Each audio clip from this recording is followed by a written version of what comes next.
Hello and welcome back to my channel. It has been like a month since I last posted a video, but today I thought I would film my birth story.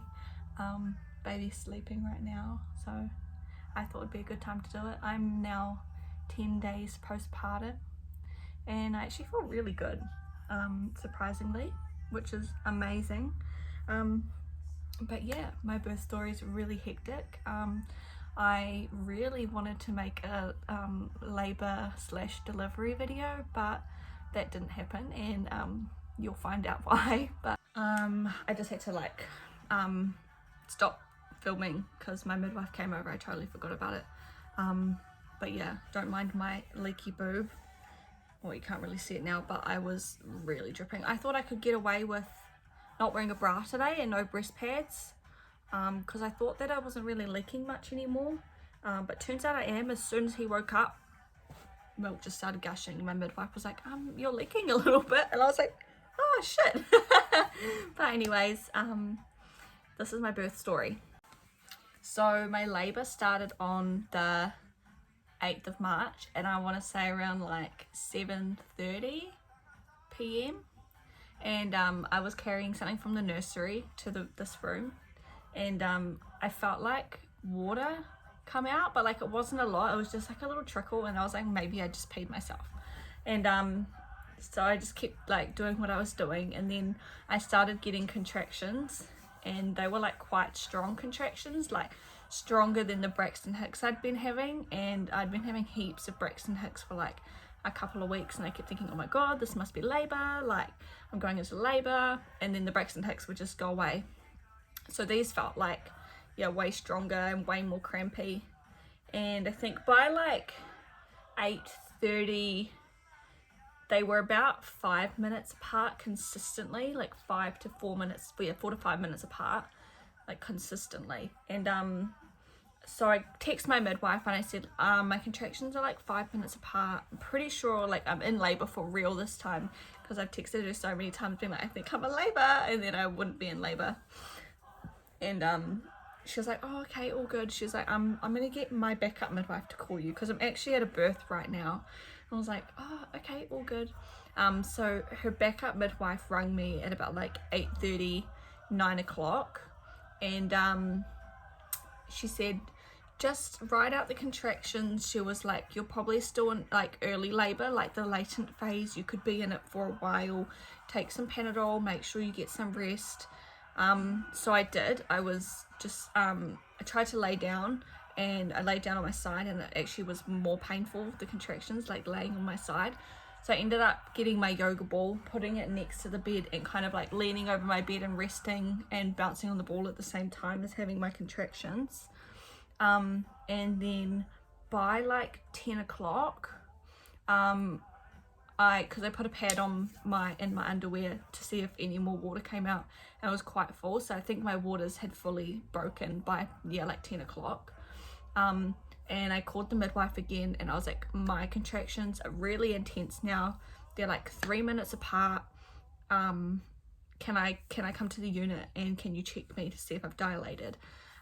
So she said, yep, sweet as. So me and Nico went down to the unit, and she checked me, and I was fully effaced, but I hadn't dilated yet. So I was like, oh, that's annoying, because I thought that maybe I might have dilated like at least 1 or 2 centimeters.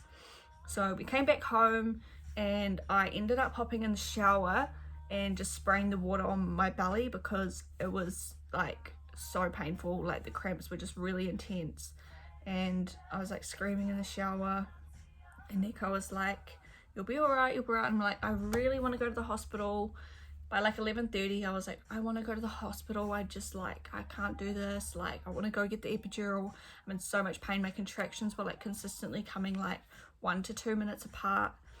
And so he goes, okay, all right. So we packed everything into the car, and we drove to the hospital. We probably left here at like 11:30, just after 11:30. I called the backup midwife and I said, we're gonna go to the hospital now. I'm in a lot of pain. And in my head I thought, okay, I must just be being like kind of dramatic, like I'm probably gonna get there and I'm probably not even gonna be like dilated, and enough to stay, and hopefully we can stay. The midwife said that even if we go and I'm not fully dilated, I can still stay. So we went there. We got to about Noronga Gorge, and I started feeling like I really needed shit. And I was sitting and I'm in the car having these contractions, and I was like to Nico, I'm like, feel like I need to push. He was like, just breathe. He was like, you'll be okay. We're gonna get to the hospital. We'll get the epidural, whatever, blah, blah, blah, blah. He was like, are you sure, like, you need to push? Like, you're not just being dramatic. I was like, no, I need to push. And so we got to the hospital, and I'm in the car park, literally, like, pushing, because I couldn't do anything but push. Like, my body just, like I couldn't even, like, hold it in. I was literally just trying to, like, shit, basically. And we're waiting for the person to come down to the elevator and let us in. They were taking ages. I was like, I'm literally gonna give birth to this baby right here. These people need to hurry up. So anyway, the guy comes down, he lets us into the hospital, and I immediately went straight to the bathroom, took my pants off and sat on the toilet trying to, like, take a shit, because I thought maybe I do just need a poo. Maybe, like, I'm not giving birth right now, like, I just need a poo. Because literally, like, 2.5 hours, or like, yeah, 1.5 hours ago, I wasn't even dilated. Like, I was just fully effaced. Anyway, so trying to take a shit on the toilet, and I reach up to see if I can try and feel his head, and I'm like, I'm pretty sure I can feel his head. So the midwife that was on the ward in the hospital, she was like, okay, hop on the bed and we'll have a look and we'll see if you like are pushing him out or not. So I was like, okay, sweet as, cool. Hopped on the bed, and they got like, do you want the gas in here? So I was like, yes please, like, give me the gas in here. So I started taking the gas in here, which I kind of regret now, because it kind of like zoned me out a little bit. Like, I don't think I was fully focused, like, or like it wasn't quite there, like everything was happening so fast, and I think I would have been processing it more if I hadn't had the gas in here. And to be honest, at that point I really didn't need it. Anyway, so they gave me the gas in there and I'm pushing. She's, oh yeah, this baby is definitely coming down. And I was like, what? Like, literally like an hour and a half ago I wasn't even dilated, and you're telling me I'm about to push this baby out. So I was like in shock, and literally within 15 minutes of us being in the hospital, I pushed him out. And I was like, what the hell just happened? I was like, what the heck? So he was born at 1 o'clock, and then I pushed my placenta out a couple minutes later, and I ended up having like a mild postpartum hemorrhage. So a lot of doctors came rushing in to stop the bleeding. They gave me medication. They put a IV in my arm and stuff to get my uterus to contract down a bit faster, and then they ended up putting a catheter in.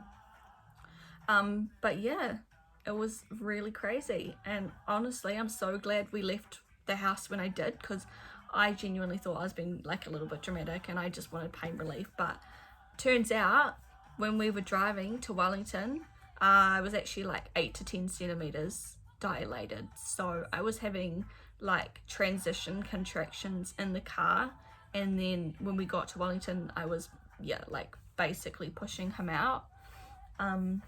So yeah, absolutely crazy. I still can't believe how fast it all happened, but I'm kind of glad. And honestly, like it was painful, but it happened so fast, and I feel like I had such an easy labor and easy birth that I would totally do it again. And I really, like, I'm gonna say it wasn't that painful. Like, in the moment it was painful, but now I think I've kind of like forgotten the pain. Like, I remember it was painful, but I don't remember the pain being like super bad. The pain was only super bad when I was in transition, so that 8 to 10 centimeters in the car, and I think it was probably more painful because I was having those contractions in the car. But yeah, so crazy how fast it happened. And he came out at 1 o'clock and he was healthy. He basically breastfed straight away within the first 20 minutes of him being out. So he had skin to skin with Nico first, because they had to deal with my hemorrhage. So Nico took him after they cut the cord, and then after that, yeah, they put him on me, and he basically breastfed straight away. But yeah, he was healthy, happy little boy. He weighed 7.11 pounds, so quite an average size baby. And yeah, that's my birth story. A little bit hectic, but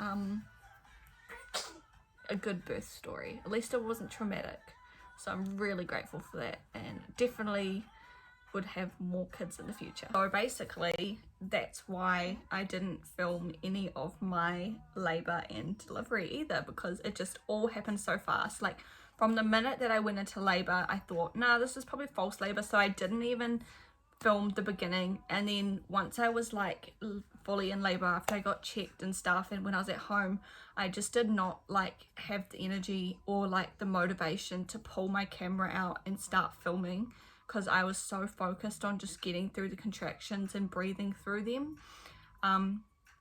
So yeah, I have a little bit of footage of me like holding him after he came out at the end, but I'm like really disappointed because I really wanted to get like a video of him like actually coming out, which I didn't, but it's okay. It just all happened so fast. Nico actually watched him come out, which I didn't think he was going to, but he did. And then yeah, he was here. So crazy. And this is little Kai. It's really warm today, so he's just having a little bit of naked time. But yeah, he's such a cute little baby. We're just chilling, but I also wanted to say that birth plans, while they're important, they don't ever happen, really. I mean, I had my natural labor, which is the main thing that I wanted. But I also wanted a water birth, but because you wanted to come out so fast, we didn't even get to fill up the tub in time, did we? And I literally didn't use anything that I packed in my hospital bag for my labor. So I took like aromatherapy things, I took like other stuff that I could use, like music and everything like that, to help me get through the labor, and I used none of it all. I didn't even use any of it at home because I genuinely did not think that I was in active labor. I thought we were just in the early phase, but little man just wanted to make his entrance really quickly. So yeah, just thought I would add that in as well. Anyways, thank you for watching my birth story video. Hope you enjoy it. And yeah, I was very lucky to have an easy birth, and yeah, he's just so cute and I love him so much. But I will see you next time.